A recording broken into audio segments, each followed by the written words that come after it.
This is Audiobook Caboodle YouTube channel. Click on the subscribe button and listen unlimited audiobooks anytime, anywhere. Married Love by Marie Stopes. Chapter 2. The Broken Joy. What shall be done to quiet the heart-cry of the world? How answer the dumb appeal for help we so often divine below eyes that laugh? A.E. in The Hero in Man. Dreaming of happiness, feeling that at last they have each found the one who will give eternal understanding and tenderness, the young man and maiden marry.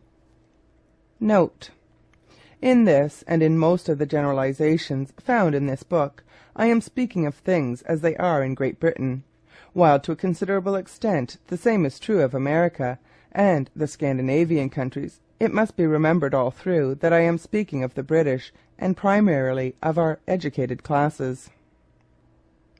At first, in the time generally called the honeymoon, the unaccustomed freedom and the sweetness of the relationship often does bring real happiness.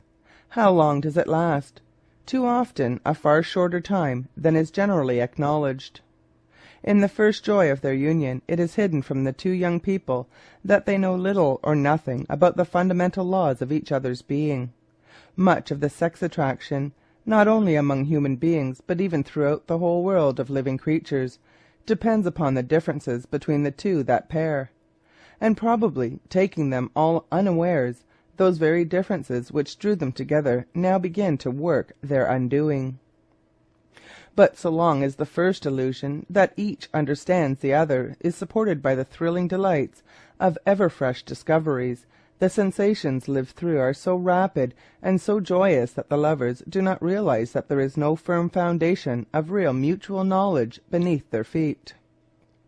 While even the happiest pair may know of divergencies about religion, politics, social custom, and opinions on things in general, these, with goodwill, patience, and intelligence on either side, can be ultimately adjusted, because in all such things there is a common meeting ground for the two.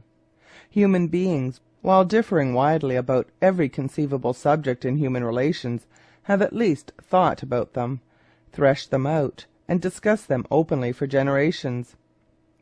But about the much more fundamental and vital problems of sex, there is a lack of knowledge so abysmal and so universal that its mists and shadowy darkness have affected even the few who lead us, and who are prosecuting research in these subjects.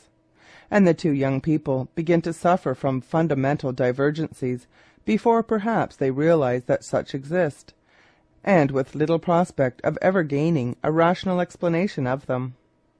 Nearly all those whose own happiness seems to be dimmed or broken count themselves exceptions, and comfort themselves with the thought of some of their friends who they feel sure have attained the happiness which they themselves have missed. It is generally supposed that happy people, like happy nations, have no history.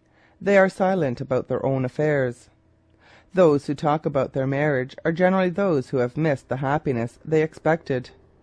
True as this may be in general, it is not permanently and profoundly true, and there are people who are reckoned, and still reckon themselves, happy, but who yet unawares reveal the secret disappointment which clouds their inward peace.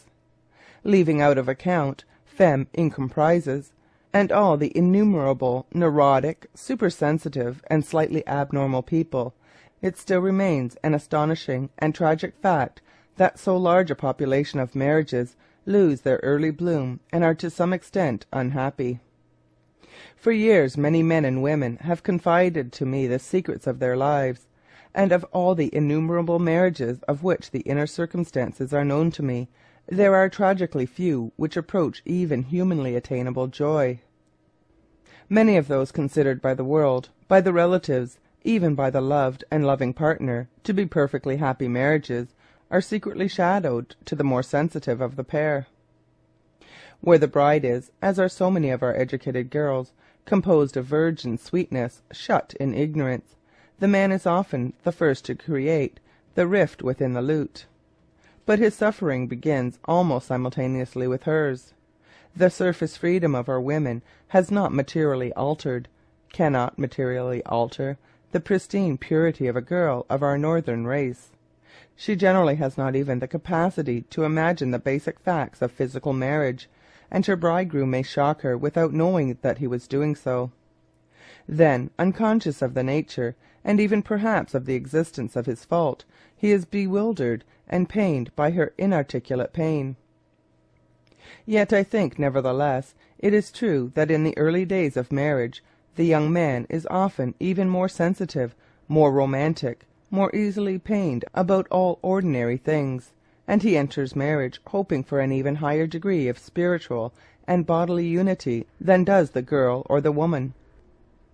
But the man is more quickly blunted, more swiftly rendered cynical, and is readier to look upon happiness as a utopian dream than is his mate. On the other hand, the woman is slower to realize disappointment, and more often, by the sex life of marriage, is of the two the more profoundly wounded, with a slow corrosive wound that eats into her very being. Perfect happiness is a unity composed of a myriad essences, and this one supreme thing is exposed to the attacks of countless destructive factors. Were I to touch upon all the possible sources of marital disappointment and unhappiness, this book would expand into a dozen bulky volumes. As I am addressing those who I assume have read or can read other books written upon various ramifications of the subject, I will not discuss the themes which have been handled by many writers, nor deal with abnormalities which fill so large a part of most books on sex. In the last few years there has been such an awakening to the realization of the corrosive horror of all aspects of prostitution that there is no need to labour the point that no marriage can be happy where the husband has, in buying another body, sold his own health with his honour, and is tainted with disease. Nor is it necessary, in speaking to well-meaning, optimistic young couples, to enlarge upon the obvious dangers of drunkenness, self-indulgence, and the cruder forms of selfishness. It is with the subtler infringements of the fundamental laws we have to deal, and the prime tragedy is that, as a rule, the two young people are both unaware of the existence of such decrees. Yet here, as elsewhere in nature, the lawbreaker is punished, whether he is aware of the existence of the law he breaks or not. In the state of ignorance which so largely predominates today, the first sign that things are amiss between the two who thought they were entering paradise together is generally a sense of loneliness, a feeling that the one who was expected to have all in common is outside some experience and some subtle delight, and fails to understand the needs of the loved one. Trivialities are often the first indicators of something which takes its roots unseen in the profoundest depths. The girl may sob for hours over something so trifling that she cannot even put into words its nature, while the young man, thinking that he had set out with his soul's beloved upon an adventure into celestial distances, may find himself, apparently, up against a barrier in her which appears as incomprehensible as it is frivolous.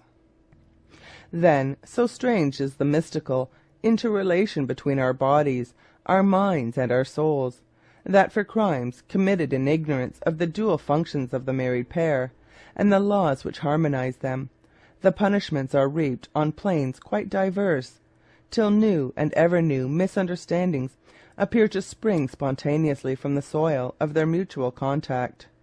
Gradually or swiftly each heart begins to hide a sense of boundless isolation. It may be urged that this statement is too sweeping. It is, however, based on innumerable actual lives.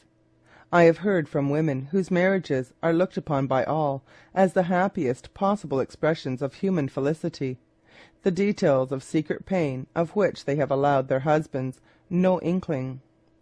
Many men will know how they have hidden from their beloved wives a sense of dull disappointment, perhaps at her coldness in the marital embrace, or from the sense that there is in her something elusive which always evades their grasp. This profound sense of misunderstanding finds readier expression in the cruder and more ordinary natures.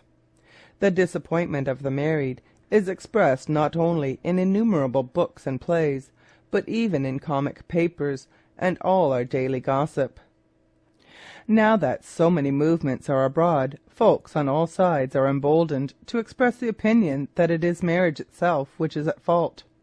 Many think that merely by loosening the bonds and making it possible to start afresh with someone else, their lives would be made harmonious and happy. But often such reformers forget that he or she knows nothing of the way to make marriage great and beautiful with one partner. It is not likely to succeed with another.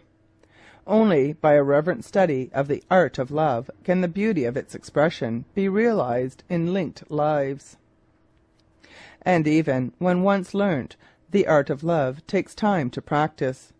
As Ellen Key says, quote, "Love requires peace. Love will dream. It cannot live upon remnants of our time and our personality." End quote. There is no doubt that love loses, in the haste and bustle of the modern turmoil, not only its charm and graces, but some of its vital essence. The evil results of the haste which so infests and poisons us are often felt much more by the woman than by the man. The overstimulation of city life tends to speed up the man's reactions but to retard hers. To make matters worse, even for those who have leisure to spend on love-making, the opportunities for peaceful, romantic dalliance are less today in a city with its tubes and cinema shows than in the woods and gardens where the pulling of the rosemary or lavender may be the sweet excuse for the slow and profound mutual rousing of passion. Now physical passion, so swiftly stimulated in men, tends to override all else, and the untutored man seeks but one thing, the accomplishment of desire. The woman, for it is in her nature so to do, forgives the crudeness, but sooner or later her love revolts, probably in secret, and then, forever after, though she may command an outward tenderness, she has nothing within but scorn and loathing for the act which should have been a perpetually recurring entrancement. End note. So many people are now born and bred in artificial and false surroundings that even the elementary fact that the acts of love should be joyous is unknown to them. A distinguished American doctor made this amazing statement, quote, "I do not believe mutual pleasure in the sexual act has any particular bearing on the happiness of life." American Medical Association, Rep. 1900. This is perhaps an extreme case, yet so many distinguished medical men, gynecologists and physiologists are either in ignorance or error regarding some of the profoundest facts of human sex life, that it is not surprising that ordinary young couples, however hopeful, should break and destroy the joy that might have been their lifelong crown. This was Audiobook Caboodle YouTube channel presentation. For full audiobook, check out our playlist section. Links in description below.